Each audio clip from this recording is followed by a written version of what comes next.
of like big catastrophes and a lot of loud noise and all of this. and very fast. Very fast and passionate and all of this. This is, yeah, it's because sense enjoyment is a great treasure for us conditioned souls. It's a great, but Krishna is more attractive. Start to leave that more aside.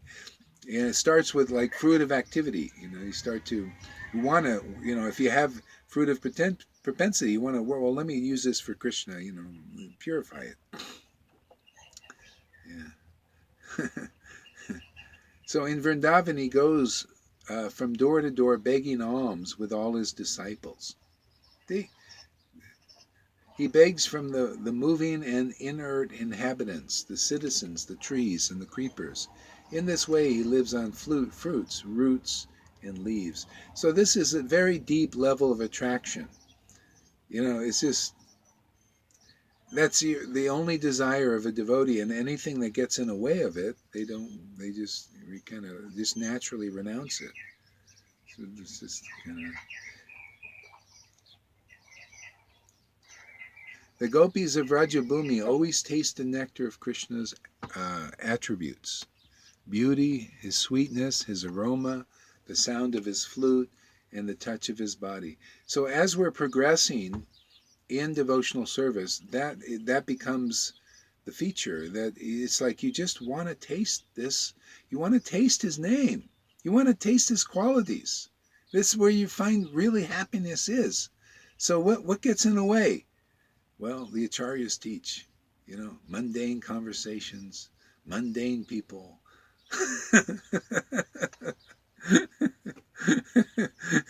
So I got to call on Arjai. What's he doing? He likes these conversations.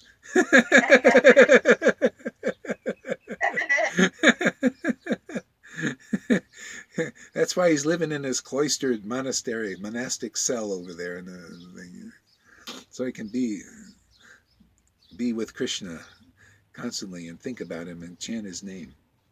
Yeah. So that's the way it gets, by association. So don't associate with devotees if you don't want to lose interest in huh? Wow. That's great, Arjai. What? What's great? I didn't hear that. You couldn't hear him? No, I didn't hear. He said he's really reading along and it's all just wonderful. He feels so good. All right. Got tears. I think I saw one on his cheek. Oh, wow. See, he's attracted to the attributes and glorification of Krishna. That's so awesome. See, so the gopis of Rajabhumi always taste the nectar of Krishna's attributes, his beauty, his sweetness, his aroma. That's why they don't want to leave Vrindavan, Krishna goes. They cried, but they didn't leave either. They stayed there because that's where they can taste. They didn't want to see Krishna over there with these, with the rattling of chariots in another dham. He's going to be in another mood, warrior, fighting, all of this. No, they liked lover Krishna and his sweet attributes. They said, well, we'd rather just remember Krishna than to go there and see him doing it. We don't want to see that. Let us sit together and talk together, about the beauty of Krishna and what we experience with him. Let us just hear that and live on our memories. See, here in the world, we live on our memories. See, there's a kind of life, people who are moody. Psychology says if you're a moody person, you're just... You're thinking about the past, and the memories make you moody. You're in that mood, and you're that mood, and this mood. Not you. You're not like that. See, it's all memories. See, and the thing is, when you transcend the material moods, then you become moody for God, and that's perfection. When you start remembering Krishna, like you're starting to do now you're starting to recollect things. See? And then you go into the devotional moods, which are blissful and not painful. They bring great bliss and happiness. Like Arjuna, Krishna leaves And he lost all his strength. He couldn't fight or anything when Krishna left the planet. And then it came back. He's remembering, Krishna said all these wonderful things, in Bhagavad Gita. And he started memorizing, he said this to me and all of this. And all his power started to come back. Became strong. Arjuna with the arrows, like this. That's what we're doing here. Remembering Krishna. Becoming strong. Arjuna is really This class is successful. If we get a few tears coming out of anybody here, the glorification, then we know we got successful class.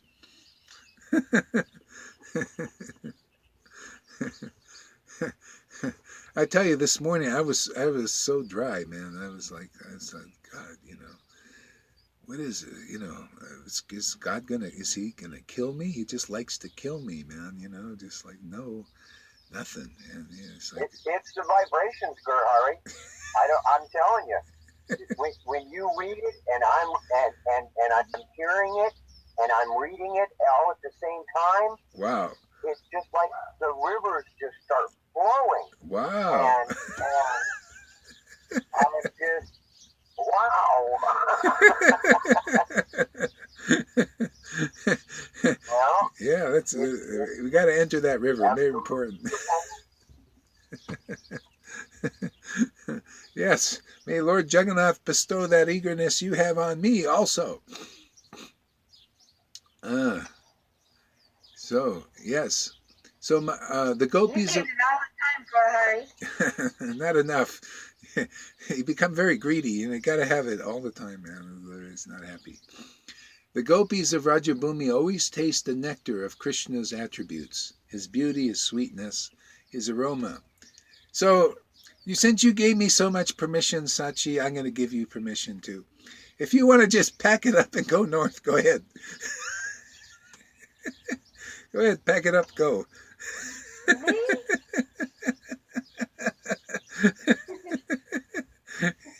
You got my permission. Just go. If your heart wants to go, just go with it, man.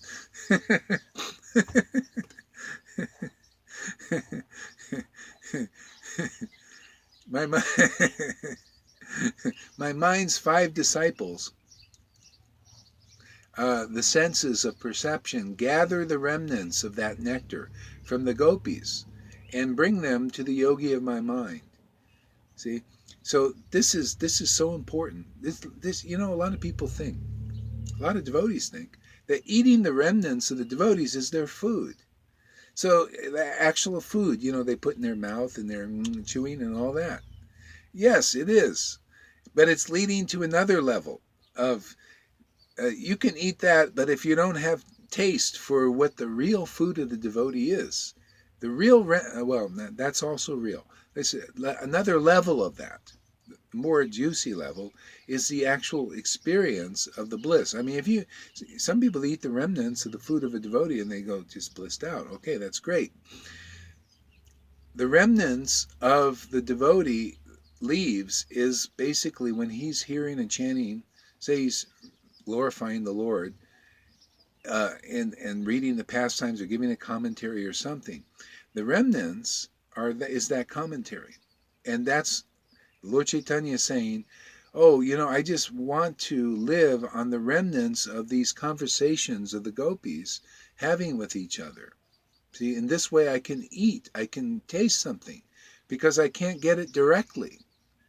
See, you got to get it through, this is why it's not by physical proximity necessarily we develop attraction to Krishna. It's by chewing the remnants left by the devotees who are relating to Krishna. That's our boat. The boat of the pastimes that we read and chant out loud. That's our boat. That's how we can taste that we get this life. We get those rivers flowing. Okay? That's the remnants. Haridas talked about this. He said, let me live on the remnants of the devotees. Leave, in their hearing, their chanting like this. This is how we live. How devotees live. Because that's the real life. See? the New Testament is the remnants of the relationship of Jesus that he had. And this is in his relating to the Lord, in his love and devotional relationship, he left the remnants of that glorification that the devotees got. They heard the word, then they write it down. It's so important, it's so powerful, the word of God that came from the incarnation, that even the written word is enough to give life and to liberate souls. The remnants of the Bhagavatam is that conversation with Shukadev Goswami and Maharaj Pariksit. All it is a conversation. And Sutta Goswami, and it's just a conversation between a couple of people. And that is not only liberated Shukadev Goswami and Maharaj Pariksit, but also those who treasure and live on those remnants, and also chant those glories and chew them, and come out with more commentaries on Bhagavatam and all this, and people live on those and get life and a liberation. They're liberated, and it goes on and on and on. That's the word of God. See? The word of God is considered the transcendental word of God that liberates souls. Not just any talking, not mundane talk, not talk even of the universe and how wonderful. I mean, let's put in perspective. Not even talk of the mystic yoga, how to become a great mystic and you can manifest money and all of that stuff. That won't liberate you. Krishna taught Uddhava the whole mystic system, how to develop the powers and everything. He said, don't follow it. You'll just develop false ego. You'll become, think you're important. You'll be like Indra, and you think, you're something big and all that. And you become disqualified for bhakti, for devotion. Don't follow that path. Those are not the words that liberate you. See, even if we're chanting the holy name and the pastimes and the qualities of Jesus or Krishna like this, and even if we have all these desires, even that we get eventually liberated because of the power of the name. It purifies us, and we may even get these things. We find it's no happiness in that. There are gurus that they got all their worship and they got all of that, from Prabhupada and all of this, and then they realize that the cheese was not in that, and then they get on the right way of chanting and they get the ecstasy, realize, wow, this is what it was all about, was just to relish God, to taste him, to lick him. Like Nityananda, when he saw Lord Caitanya, he said, oh my God, he wanted to lick him. Lick the name. This is what we get by the real word of God, which is, the devotees glorifying the Lord, and we get through these things, through these meetings here. Find out what is reality. Reality isn't, there's only 4 or 5 things that are reality. That's Krishna. This is Lord Chaitanya said, Krishna, my devotees, Bhagavatam, devotional literatures, Bible. See, this is reality. Everything else is illusion. Therefore, where do we spend most of our time? See? So we got to at least spend some of our time with reality. And then gradually we realize, let's stay with reality more and more and more, because it's more happiness in that. How much happiness is there associating with, worldly people that are, sometimes gay and, how much happiness is in that? Drunk on the material ras, it makes you and really, when you get down, really miserable and painful. Okay? So we can come and drink the pastimes of the Lord more and become really happy and sad. But the sadness is, it's like beneficial. It's like putting money in the bank, storing our treasure where moth and dust don't corrupt. Incorruptible. Even if you fall down, Even if you fall down from Krishna consciousness, the Lord saves whatever you've gotten. And you'll see a devotee who rises up from that starts right from where they left off.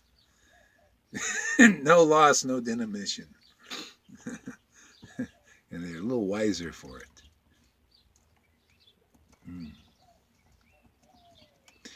There is a solitary garden where Krishna enjoys his pastimes. And in one corner of the pavilion in that garden, the yogi of my mind, along with the disciples, its disciples, practices mystic yoga.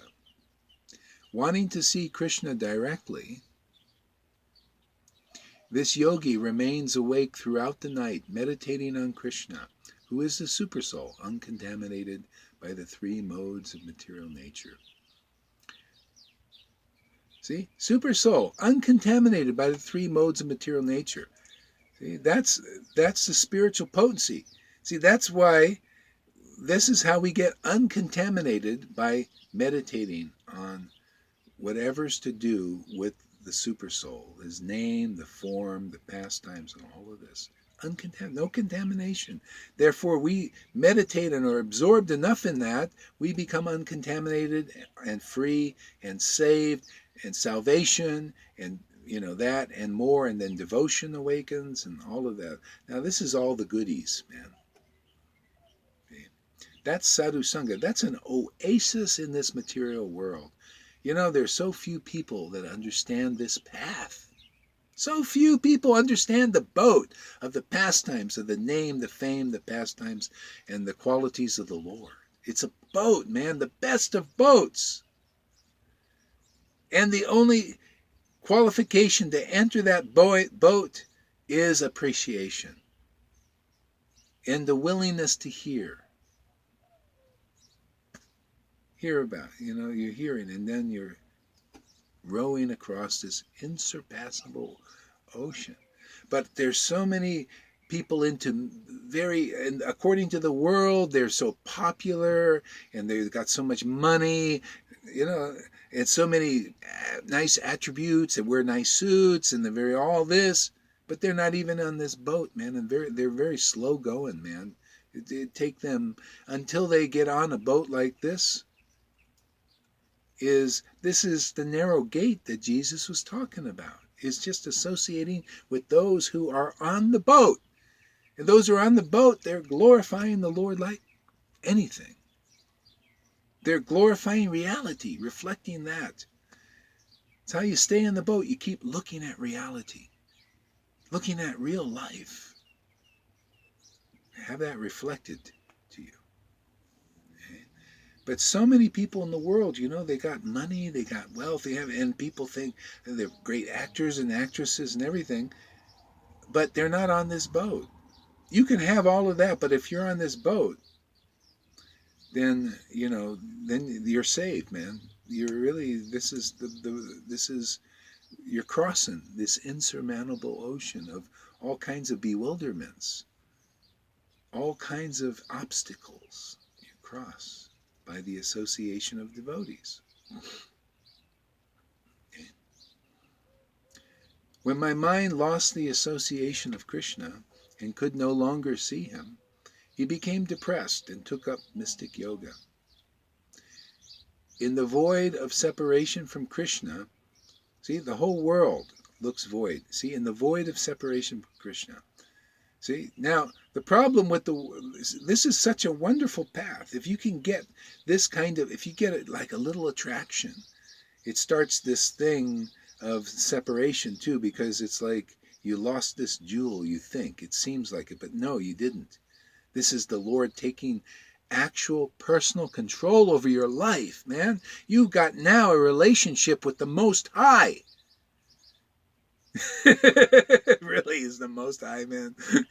He's so high, he says, I'm not even in this world. And you got a relationship with him because you have some attraction to devotees. See, when my mind lost association with Krishna, you didn't lose it just seems like it. It's yoga maya. This is the spiritual potency. See, it seems like you lost attraction.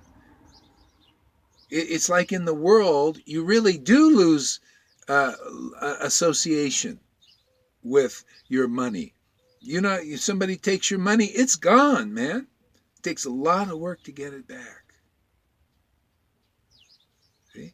But when you feel that you lost the association of Krishna, it's just an illusion to make you love him more.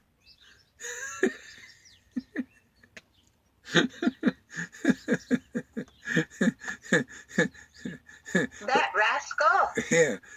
But when you lose your money in this world, that's reality, temporary reality, because you really lost it, man. You may not regain it for your whole life.